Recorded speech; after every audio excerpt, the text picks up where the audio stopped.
I'm the former WBF International Super Featherweight Champion and the former WBF All Africa Lightweight Champion.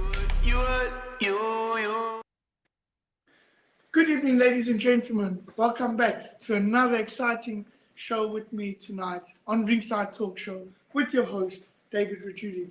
Tonight, we've got a very special guest with us. He is known all over the world, mainly in South Africa and African shores, as the Executioner. He sits with 38 fights, 30 of those with wins, 10 of those coming by way of knockout, with only 4 losses. He is a 2-division champion in the mini flyweight and the light flyweight category.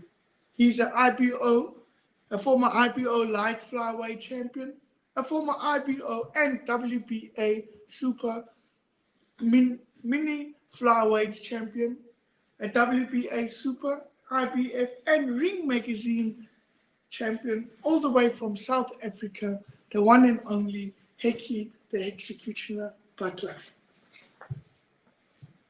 Good evening, Hekkie. How are you doing, my brother? Fine, and you? Thanks for having me. It's an honor. It's going to be fun. No, thanks for giving us your time and joining me on the Ringside Talk Show. I've had some guests on the show from the likes of Brian Mitchell.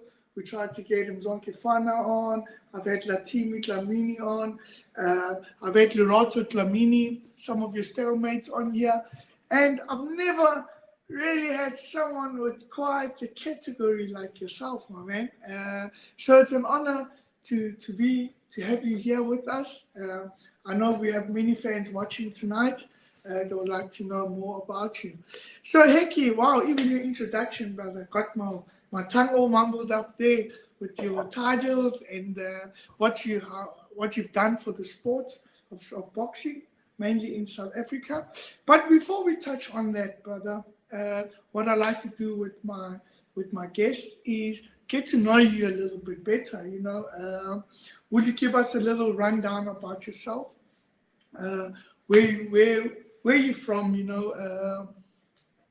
How you grew up, where you found the passion of boxing? Because many people don't know. By the way, guys, when I was in amateurs, Hekkie's 1 year older than me, so he started boxing 3 years before me, but his name was always in the amateurs when I was growing up.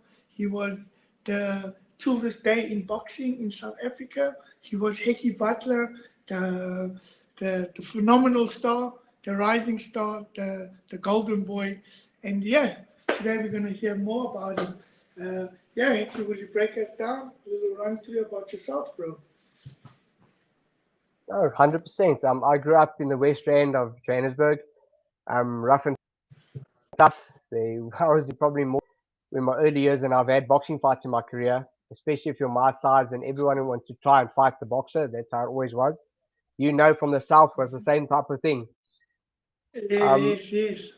Yeah, exactly. The reason I actually started boxing, losing, I couldn't play soccer or rugby or cricket or any type of sport. If I lost, I didn't want to play with the team anymore. I said that I couldn't play board games with my parents. If I lost, I'd throw the thing to pieces. I had a few PlayStations in my life as well that all broke because of anger. If I lose, I'll throw the remote to pieces and things like that. So someone told my parents if I lost, I couldn't blame anybody. My dad boxed, so they said, well, why don't we just try boxing? She joined was the amateur boxing club.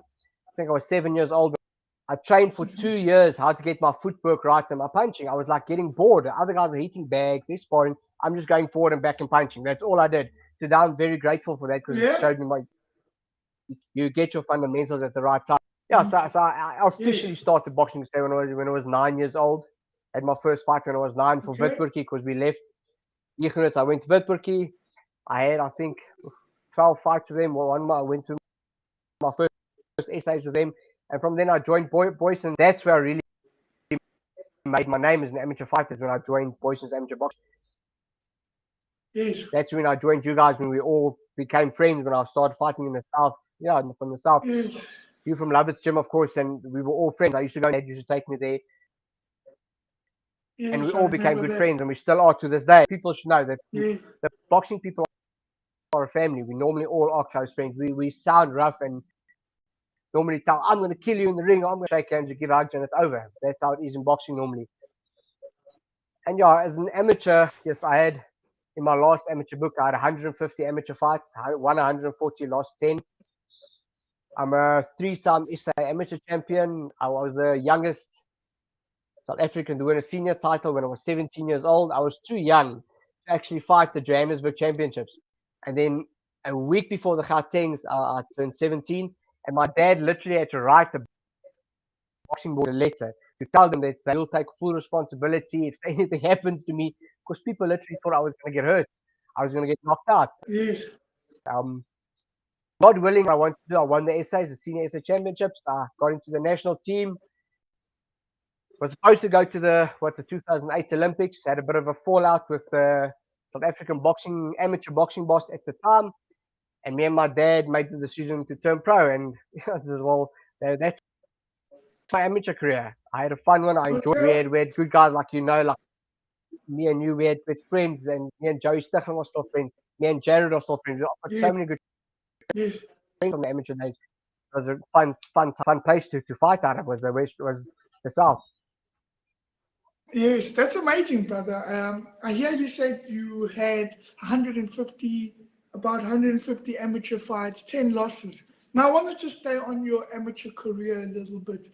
For those that are watching and don't know, I remember the stories of being an amateur and, growing up at around those times as a young lad, around 13, in your 13 years, 16 years. It sounds like you never really had that childhood life of most youngsters where, also going to the door or going to parties or going here, going there. It sounds like you had a very straightforward, you knew what you were going to do in your life. Very straightforward, just, run us down a bit with that, with your teenage life, because it sounds you started small, 7 years old. All the way till today, it's just been boxing, boxing, boxing. How was that as a teenager? You've missed out on a lot, I'm sure. Run us down on that, brother. Oh, that's I've lost a lot of friends actually because of that. Exact what you're saying. I went my fun as well, but to break it down to you, I never had a 16th birthday party. I never had a 18th birthday party. I never had a 21st birthday party. I never had a 30th. Every single time it was my birthday, I was either fighting championships or fighting for a world title. Like my 30th, I fought in Japan and won 3 world titles.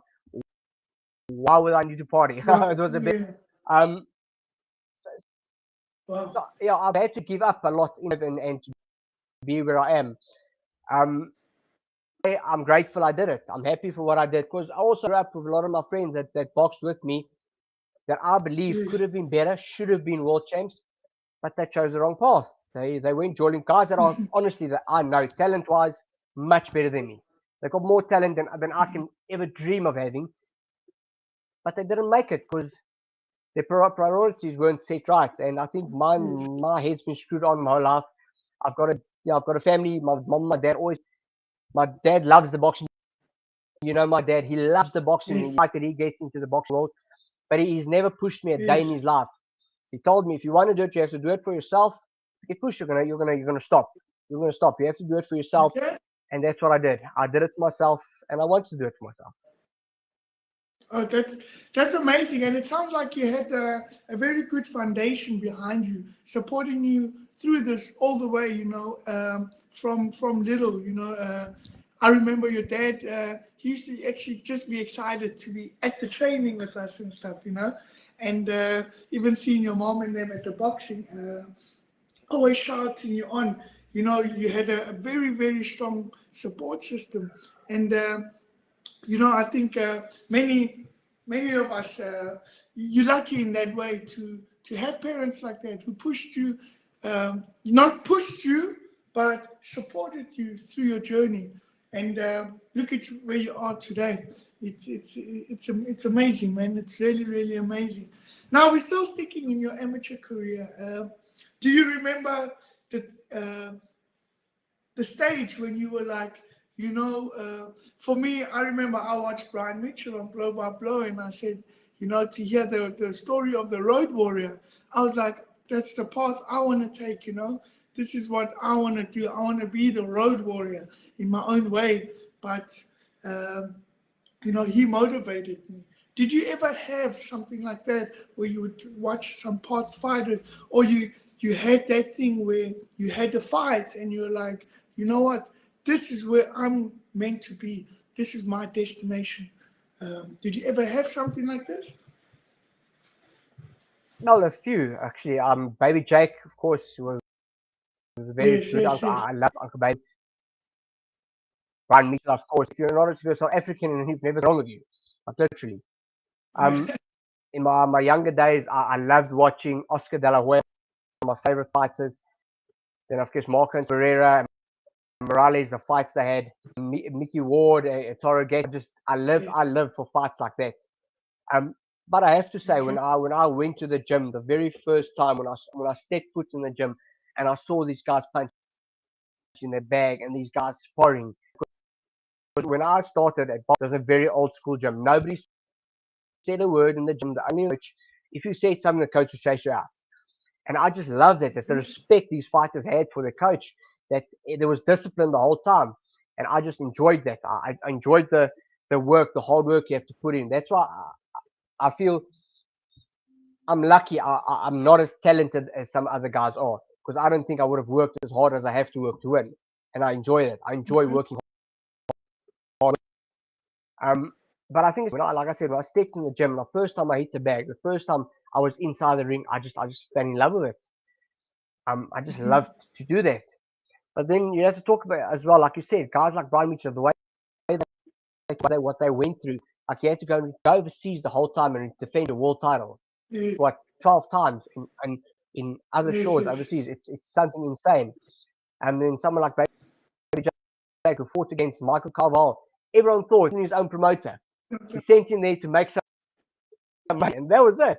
And he won Carvalho, which was something no one thought was going to happen. And a lot of that, even someone like my dad. My dad grew up hard. He made mistakes in his life. My dad was a rough and tough oak when he was younger, like bad. A lot of street fights. And he inspired me because he said, do this. You don't have to drink. You don't have to party. Walk the straight line and you'll achieve your goals. And God willing, I listened to him and I did it. He's one of my biggest inspirations. Was there ever a time when you were maybe little in your teenage life and you felt like, what am I actually doing? All these sacrifices, as you said, you missed some birthdays and stuff, you know. Did you ever feel like let down to say, what am I doing? Is there really a future for this? Were there ever times like that? Yeah, yes, definitely. When I was 16 years old, the same year I won the seniors, I fought the under 16 year SA championships. And in the final, I'm hitting this guy from the one side of the ring to the other side. He's literally turning his back on me and running away. And I'm so happy. Yeah, nice fight. It was probably the easiest fight. This is the final. They call the result, and I'm like, but why well, that they must have got it wrong. And the other guy something was wrong. And they robbed.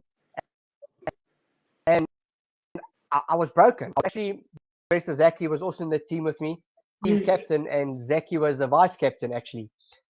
And I felt so bad that at the team meeting I couldn't talk. I didn't want to talk. Zaki had to do all the talking for me. I just couldn't say anything. I literally wanted to stop. If it wasn't for Margaret Nickness telling me, don't worry, I've got a plan. We're going to make you fight the senior championships. You're going to be 17 in time. I think I would have stopped. I would have stopped boxing and just called it a day. God willing, I didn't. I'm happy I didn't. And God bless me. I think things like that open your eyes. It makes you want to win more. And I think that's the type of person I am. Every time I've lost a fight, I've come back better and stronger. Because I like to push myself. I like to show that I'm better every time. Yes, 100%. That's very nice and interesting, brother.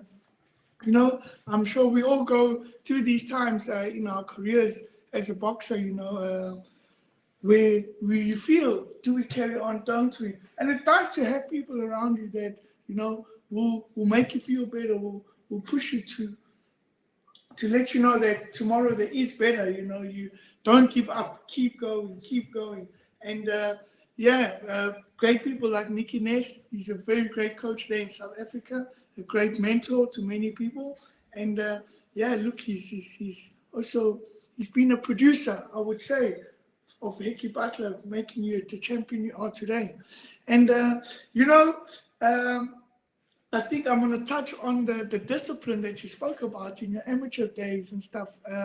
It makes you the fighter you are today. For those watching, if you don't know, Hekkie's one of the most humble, big-hearted, smallest fighter, but the biggest heart and so humble and stuff, And this is what makes a true champion in my eyes. Even in amateurs, we used to look up to you and say, I wish we could be like that, because for me, you were the most disciplined fighter in my whole amateur career. I never knew anyone so disciplined, anyone so focused, anyone so, so disciplined and so focused and so hungry. And your credits today talk for all of that, they all play a part.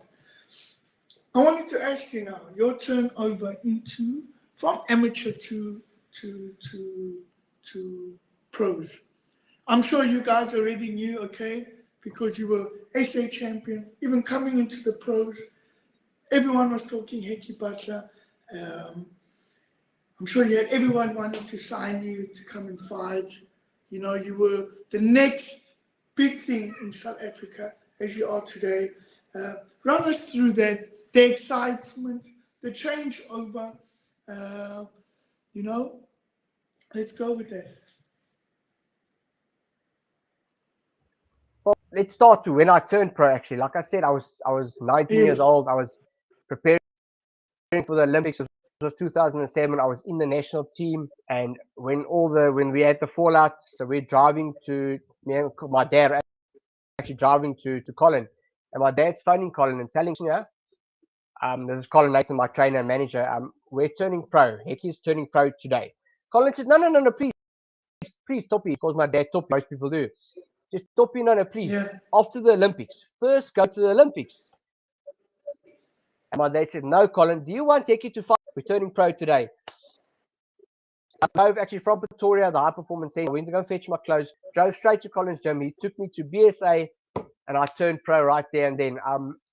I'm sorry I didn't go to the Olympics, but I have to say, as an amateur, I don't think my style of boxing, computer scoring type of boxing, was not my type of boxing. Mm-hmm. Maybe 2 shots and you run away. You've seen me fight for how long? I go in there and I throw a million shots if I can. I like to be exciting. So I think it just happened. Everything happens for a reason. That's what I believe at that stage of my career. I actually signed for Golden Gloves, which was probably the biggest promoter in South Africa. They promoted how many big guys? Brian Mitchell's former promoters. And they signed me up for a deal, and yeah, it worked out in the end. It was a hard step to take. It's just not the same type of thing walking into a pro ring. Yeah. In the amateurs, when you take 4 shots, 2 of those shots, and you'll sleep. It's a massive difference. And would you say you were the guys in sparring? Sorry, I was going to say, would you say with your fights in amateurs and with everything championships and stuff, you would say you were mentally, physically, you were ready for pro ranks when it came? You were like, okay, yeah, let's do this. Let's turn it up the notch. Let's do what we have to do. You already set yourself goals, so you were prepared for this 100%. Yeah, my goal was never to go to the Olympics. Since I started boxing, my goal was to be a world champ, to be a Ring Magazine world champ. That was South Africa hasn't had one since Willie Tawil in 19. Yeah, I'm only the second one to ever do that, but we'll get to that. Yes. Now, so when my dad told me, Hekkie, you're done with amateur, you're turning pro, and I said, yes, yeah, cool. I'm jumping on this with I'm there. That's a plan. I'm getting in. I'm on as well. Like I said earlier, my fighting style suited pro boxing more than it suited amateur boxing. Yes. So it just Yes. worked out. Was ecstatic. He was not happy. Happier to see where we. That's the first time I ever hear someone say that. What do you like? You know, what's your goals in boxing? To be world champion. Mostly you hear to be world champion, to win WBF, or you know, but you never actually hear someone say, "I want to be the Ring Magazine champion." You know, that's for me. That's the first I've ever heard. I've heard that, and I've spoken to many boxers in my life. It's always I want to be a world champion. I want to be provincial champion. I want to just fight, do the best I can do. You know, even the stars that you see today, some of them just want to unify, but you never hear them say, "Listen, I want to be a Ring Magazine champion." You know, that's also that's a big honor. We're going to speak about that a bit later. Run us through your pro career. We know you are trained by Colin Nathan, also a very great coach and manager coming out of South Africa. Tell us more about your relationship with Colin, and run us a bit about your pro career and going into your first title fight. Well, Colin started working with me. He started helping me out. Like I said, I stayed in Pretoria. Me, Jackie Chuck, and Ashley Lamini preparing for the Olympics. Sometimes we didn't even have pads, and Colin would from his house to Pretoria to come just so I can get some extra work in. Oh wow! We've got a very close bond. Yeah, I know he's only 10 years. Literally, he's 10 years older than me. But I call him Uncle Carl. I consider him a dad. He's like a father figure in my life, most definitely. As you know that these guys that train us, they literally, we put our lives in their hands when we step to that ring. They must know when to protect us and things like that. So me and Colin's got a very, very, very, very close bond. I consider him family, literally. My wife as well, she considers Colin family. I think I had 12 fights with Cole before we fought for our first world title. The 13 fights for the IBO against Jonito Rubio. A guy get 6 fights or something. It was my 15th. It was an experience to have that fight. I think if I didn't have that fight today, because the things he taught me, like the fight and things he did, the ruggedness, that was the first real experience of fighting as a pro boxer. Because my first 3 fights were all first round knockouts. Then it started getting harder. I went to points and things like that. My fourth fight, funny enough, the people in Canada might fight that's quite cool. My fourth fight, I fought in Vancouver, in Canada. I knocked him down in the first round. I thought, oh, the fight's done. The guy got up and we went 4 rounds. It was something insane.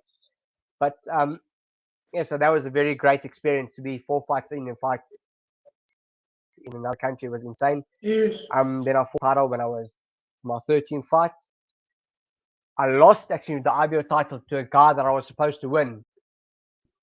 Funny enough, Buthelezi, who's also a great fighter from South Africa, twice as an amateur, which you know. And then me and Colin made the decision. Yeah, we made the decision to go down to mini fly because I didn't pull any weight, like nothing. I walked around in the weight. So he said, let's put an extra K and just see how you feel.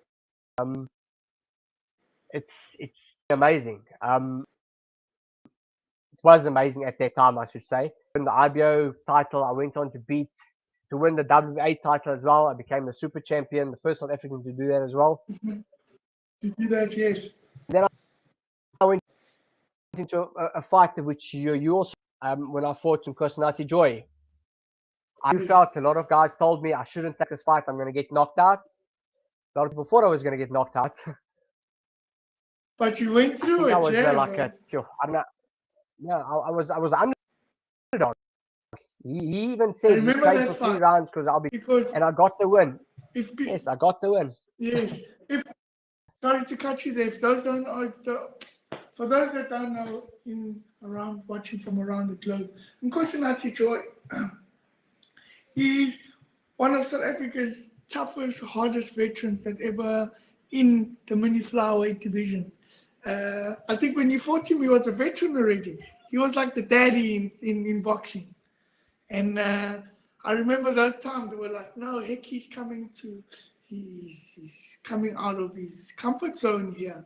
He's fighting he's going to lose this fight. He shouldn't. This was a fight they said Hekkie Budler should never do. And he went on and to beat him. He shot a lot of critics' mouths there.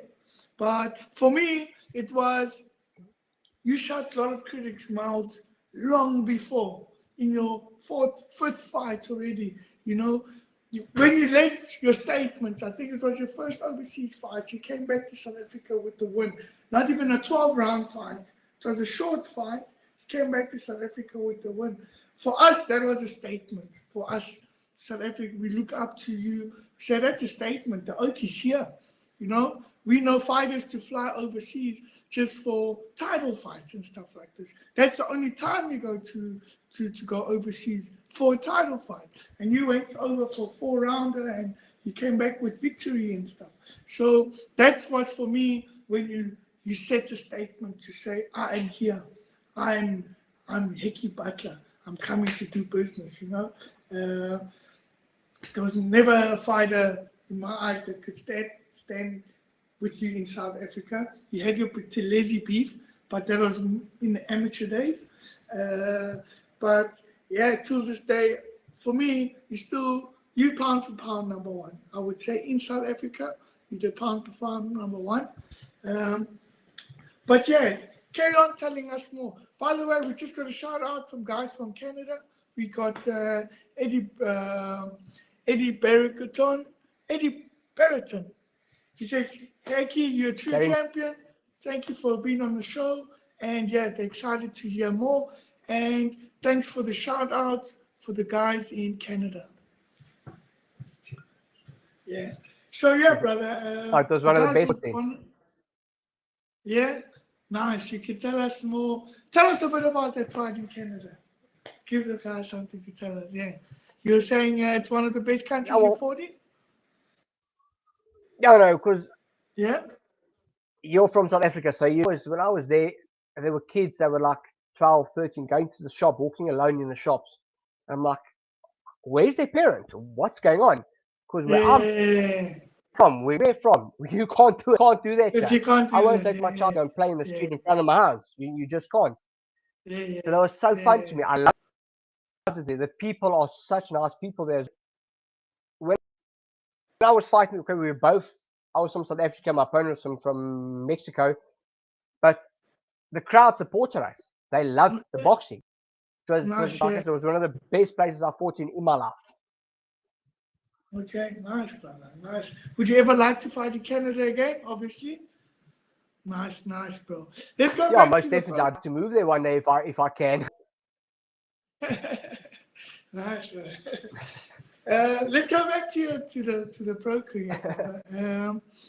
I wanted to ask you. There's one question I had in mind to ask you. Is winning your titles, does it become difficult for you as a South African, let's say a South African fighter, winning such prestige titles with all sanctioning fees and having to defend your belt and all of that in the background, what most people don't know? Does that become difficult for you, or has it become difficult for you in your career where, you have to vacate, you can't do it, it's too much money? Run us through that. I always wanted to ask you this, bro. No, I actually won when I was in the WBA and IBF titles the same night. We vacated the IBF right after that because we got a better opportunity to fight the WBA, and it would just cost too much to have to pay these. And being my division or being a South African might also be a factor. I don't get paid in the millions of dollars or anything like that. You know how we don't get paid that in South Africa. It's just not on the cards. Yeah, it is most definitely. Can be a world champ of one division of one title. It doesn't matter as long as you're considered the best in the world. If you beat the best guy, you are the best. End of story. In my personal opinion, it's cool that they're having unified champions now. Actually makes the sport better. The makes it one champion, which is quite cool. But in my personal opinion, if you beat the best guy in the division, you're number one. End of it. They should actually just give you a belt saying you're number one because you beat the best guy. Yes. Okay. Like you said, sanctions And fees, they add up. yes, yes. And did you feel like as your career was going, being a South African, it made it a little bit difficult for you? Did it? And if it did, in what way did it make it difficult for you guys, for you and your team? Well, the thing is with the rand being so weak as well, it's hard for us promoters to get the top guys from Japan, from the States, from Mexico to come in and come and fight you. I'm saying Japan and Mexico because that's where my weight division comes from. Your But weight, those guys yes. get paid in dollars, so they don't want that. Yes, those guys get paid in dollars. So a few measly $5,000 or whatever they get paid because the rand is so weak, we just can't compete. So I have to go and fight overseas. That's what I have to do. I have to go and fight because that's the only way I make some money, and that's the only way that the champions or whoever fights me will make money as well. It is hard. It's fun to fight, like you know as well. It's fun to fight in your own backyard. To have my wife, my dad, my mom watch fight, my fans. It's amazing. But you live with it. You learn and you live. And I like to say, when my last fight was in Mexico, those people went boxing crazy. I walked in the street and people started asking me photos and all photographs. When in South Africa, I walk in the street, no one knows who I am. It's just such a difference in the boxing. It's weird, yeah. Yes. It's so weird. And I'm sure you would wish in South Africa it could be more different, like the Mexicans and stuff like that, eh? But that's very interesting, brother. No, most that's definitely. Very, so boxing. Yeah, you were saying, carry on. Boxing used to be the top sport in South Africa when it was yes, bro. when it was okay. It was a bad time when it was apartheid. It was a top sport in the country, and boxing needs to get back to that. We need to get back to drawing all the crowds, getting all the sponsors in, and I think it's starting to get picked back up because more, which is good for sport, which is good for the boxing, which is good for boxing. Okay, nice, bro.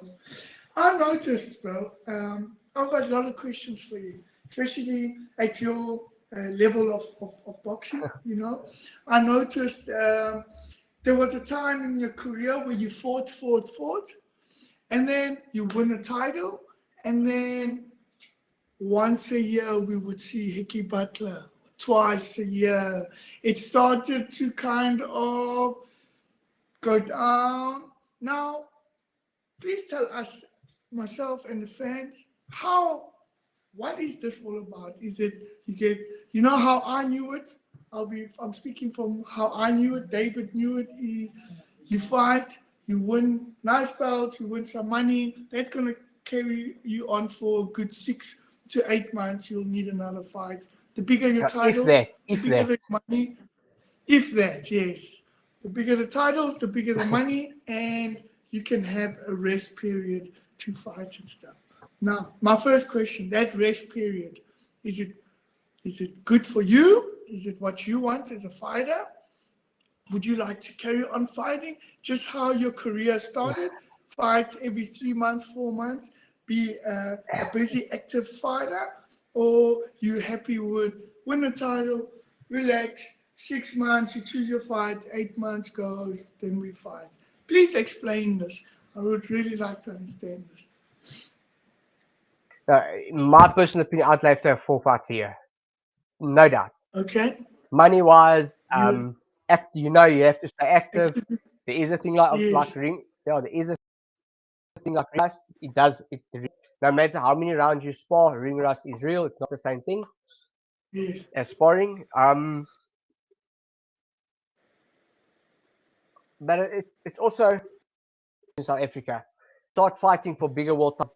You have to get better opponents in to defend against. Then the money starts getting too much, and the rand, like I said, the rand is just too weak. The guys don't want to pay the big money to get those guys in, so they rather put you on once a year than have you fight 3 or 4 times a year. It's just how it is. And so with the COVID knocked 2 years of my career completely away. I didn't fight for 2 years, and that hurt me big time, mentally, physically. In my pocket, it hurts everything it could have hurt. But we went through it. You work, you come back strong, and you do better. But yeah, I'd like to fight more. At least 3-4 fights a year would be brilliant. But sometimes you have to have people around you as well that know you and know the circumstances. Like I do. I have Colin, who also knows a bit of a break. He'll tell me, Hekkie, you're not training this week. Stay at home. You're not doing anything. No more training. And I think he's a good guy that he knows how to play it to look after us, to look after the athlete. Because as you know, us fighters will fight every day if we can. We don't call it a time, we call it a break. It's true, it's true. We'll train every day, all the day, all the time. It's true, it's true. Yeah, man, because I always wondered, like, you know, I always thought to myself, when, like, do you, like, as a champion, do you want to now get to that stage where you're fighting once or twice a year and, you know, you miss the ring, you know?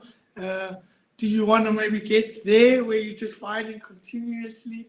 But I think it's, as you say, it's different for everybody, different countries and all. And also the management must play a very big key to get you fights and stuff like this. Yeah. So you've come back into the ring, and we know you dropped some amazing news last week. I didn't drop any to the guys or to my viewers, but we're talking WBC title fight. Before we get to that, okay, my viewers want to know your weight category: mini flyweight, mini lightweight. Weight 49. Junior fly. It is 48. Junior fly. It's 48.95. Right there. What's the heaviest you go? 108 pounds. 48. Wow. Yes. So it's 48.99. That's the limit. That's the limit. That's the heaviest Hekkie can be. 48.99. 108 pounds. But you could have been a jockey, brother. Yeah.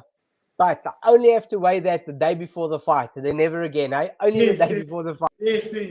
You know this as well. and I get told that a lot, that I could have been a jockey, actually. I think I would have made more money. When you do fight, when you do fight, brother, what is, I'm sure you do a balanced, very, very balanced diet. You come back, you don't overload. You come back into a nice fighting weight. What is your weight put on, plus minus? You don't have to be on points, just so we have an idea. I have actually, I have to say, a guy who does my nutrition for me. He's my strength and conditioning coach. Mm-hmm. He helped me with my last fight. It was the best I've ever felt in my career. At the age of 34 was the first time I've really followed a proper diet, followed a nutritional plan. And I weighed, I think... Oh, wow, really? Between 50 to 53 or something the day of the fight. It's like 4 Ks that I picked up. 3-4 Ks, yeah, and it's amazing. And it's because, but then, like you said, you have to do it the right way. You can't overfeed yourself. Yes. You have to do it slowly and do it the right way. Take steps to do it. Yes. Oh, you just said something now that I didn't know. You said, or maybe I misheard. You only started using your dietitian and everything now at 34 years old. Weren't you doing this in your amateurs and earlier in your pro career? The thing is, so as you know, the amateurs, the old ways, you put in a plastic bag and you run. You know this. You fight championships. That's what we did. So that's what I continue doing. I used to eat chicken breast, boiled eggs, tuna. Eggs. That's what I used to eat, and I eat a little bit of it, like twice a day.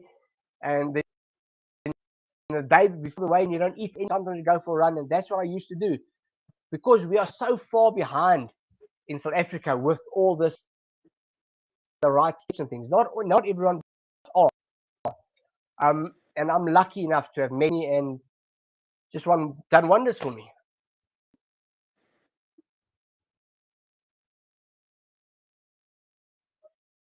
Tell me something. I just want to ask you now. It worked for you in your pro coming in. You won a few titles, doing what you've known from the old school ways, running the gymnastics, eating your oats and tuna, your chicken breasts. Now, if it worked then, why, like, if it worked then, why would you say we were far behind? We're a little bit far behind. It worked. It worked. Just the old school way worked for you. So what's the change with that? Why was the new school way a bit better? Maybe let me put it like that. Because you look after your body better.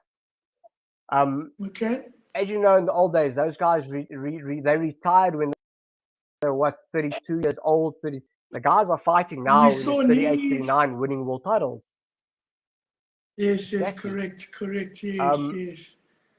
Yeah, so it's because the nutrition is better. They're doing a better plan. They're not running every single day with a plastic on and breaking their bodies down the whole time. That's what the old we did. So what Scott's brought in is a lot of experience and knowledge. He's done the research, done what the fighters from, like I have to say, fighters from the States do this. That's why these guys can go on. They have such a long career, fight so much, because they look after their bodies. Where in South Africa, I still know a lot of guys put on a plastic and go and run 10, 20 Ks to lose the weight. And it just, in the long run, it's not good for you. It's just not good for you. Yes. Yes, it's very true. Training in South Africa and training overseas. I always ask my guests. I have some guests from Denmark, from around here in Germany. There is different type of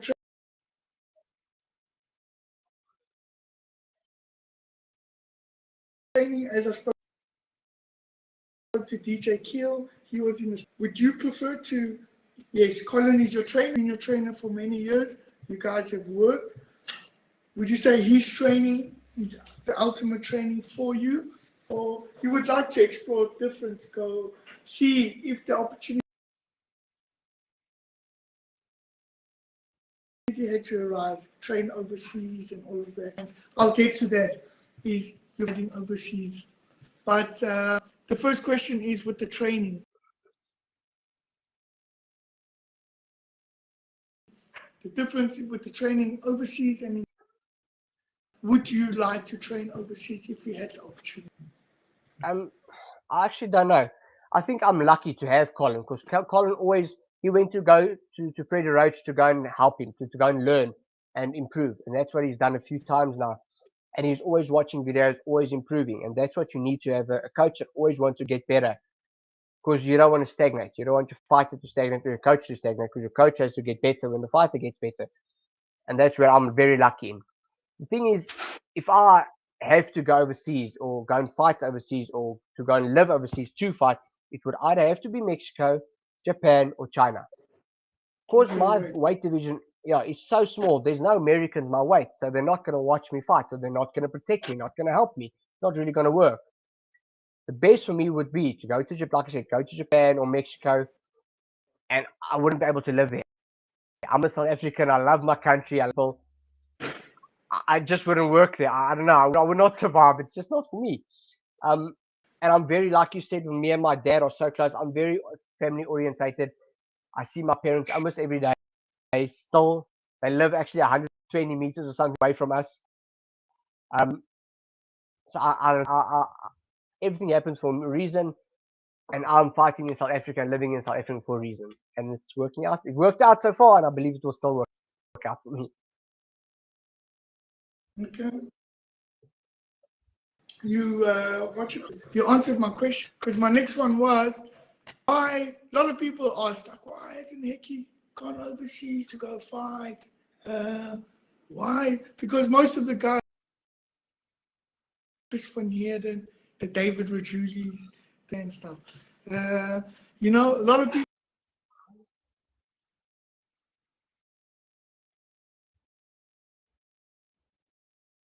have asked,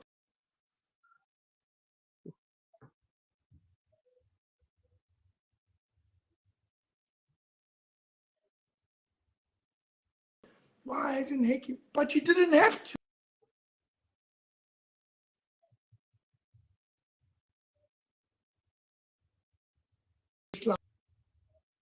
Slide on for you. I'll be back now in just 2 minutes. Yes, can you hear me, brother? And now it keeps on cutting out, eh?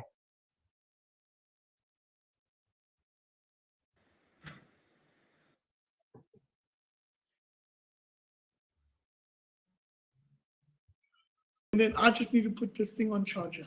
I'll be back in 2 seconds.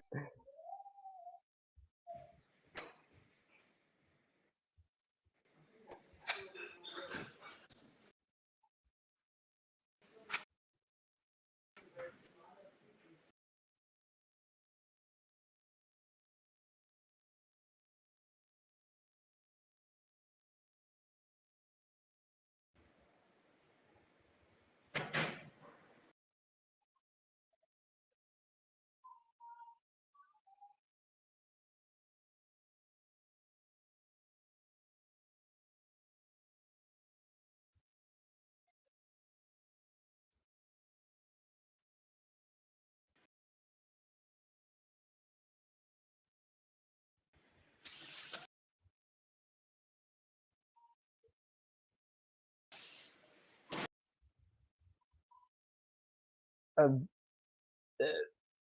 the first photo that shown is a WBC belt and WBO belt. 2 belts I still need in my collection. I've always said I wanted to win at least one of every belt. So God willing, I can win those 2 belts as well.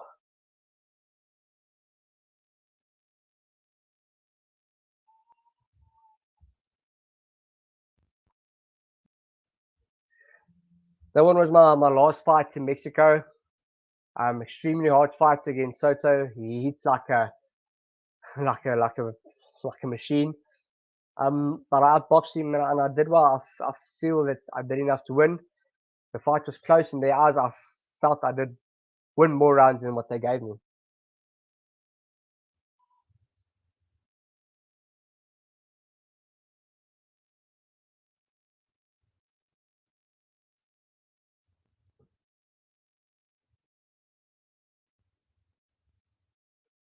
That was actually my fight before that fight. That was the first time in, I think, 4 or 5 years that I fought in South Africa. I won the WBC International or something, WBC Silver International title there. It was just a comeback fight after 2 years in inactivity. It was a good win for me, a hard fight, a happy fight that I could get back into the ring.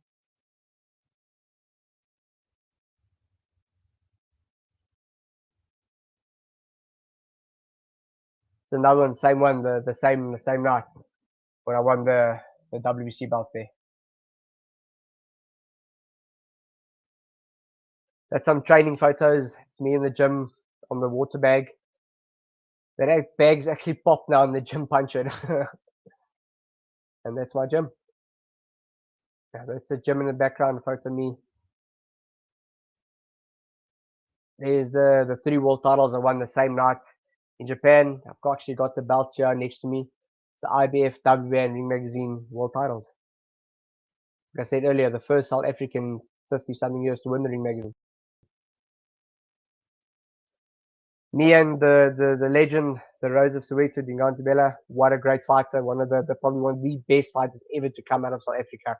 Came to visit me and showed me his WBC and WBO belts, and we took some photos.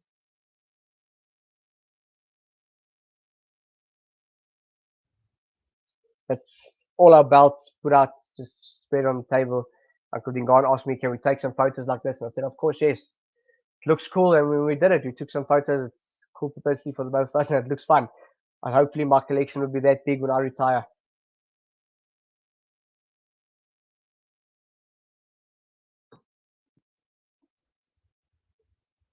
There's another photo of the same day. That's one of my the first WBA title I ever won it in the top there in the box, and the cup on the your guys' left is a cup I won when I fought against Cosno to join the Cup of Courage. The one when everyone thought I was going to lose. That's a cup I won for the fight.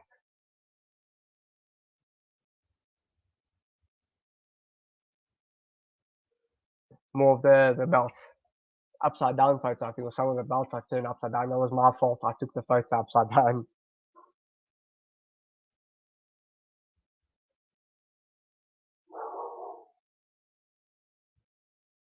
That was a thing I did for the SPCA here in South Africa.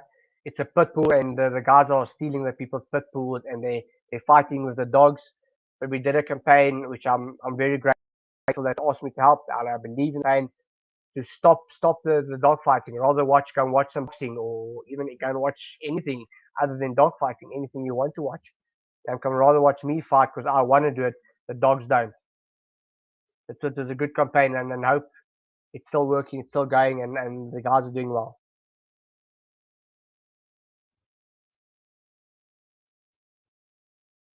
It's me and one of the guests that was actually on the show, DJ Krill. We were training together that day. He was skipping, I was on the bags. He's one of my top sparring partners at the gym at the moment, DJ. Former IBF world champ.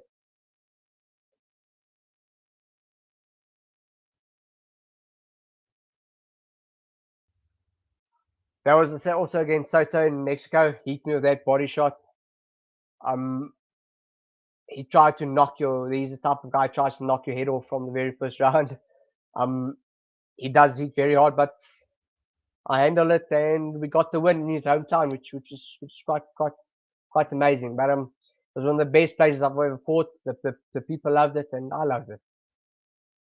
Same guy. He was such a good fighter. I believe he can still come back and win another world title.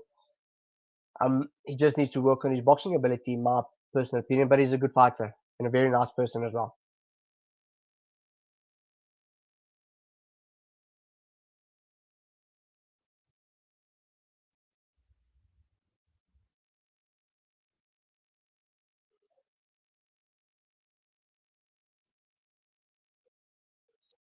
That was after in that fight, the crowd started booing us. And Colin said when I said, I think it was the 6th or 7th round, that's what we want. It's good that the crowd are booing us because now we know we're winning the fight. And Colin picked me up and said, hey, we got this. We got the win. And I believe anything Colin says every time. And yeah, God willing, I got the win. I was blessed with the win. Good fight and a hard fight.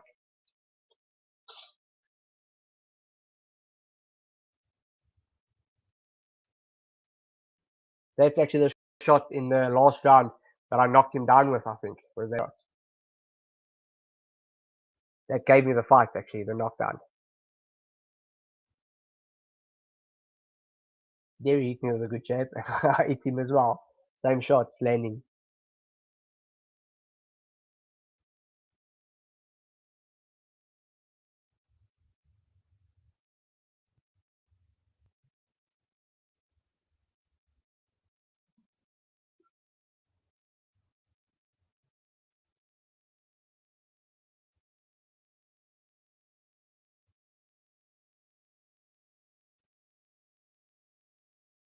Just waiting on David to get back.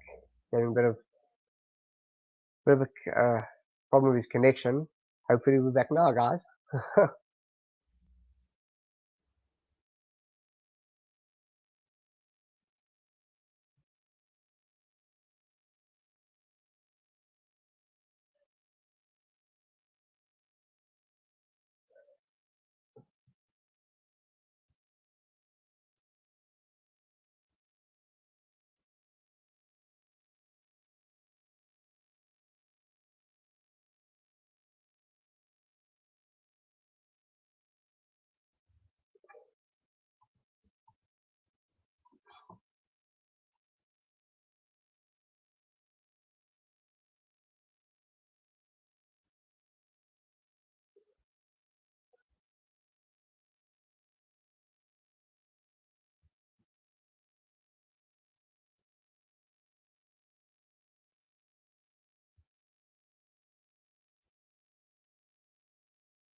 And I don't know if David's coming back. I'll end the show for him. Thanks, David, for doing this. It's amazing what you do for boxing. Anyone who wants to catch me can catch me on Facebook or Instagram. It's at Budler Hekkie.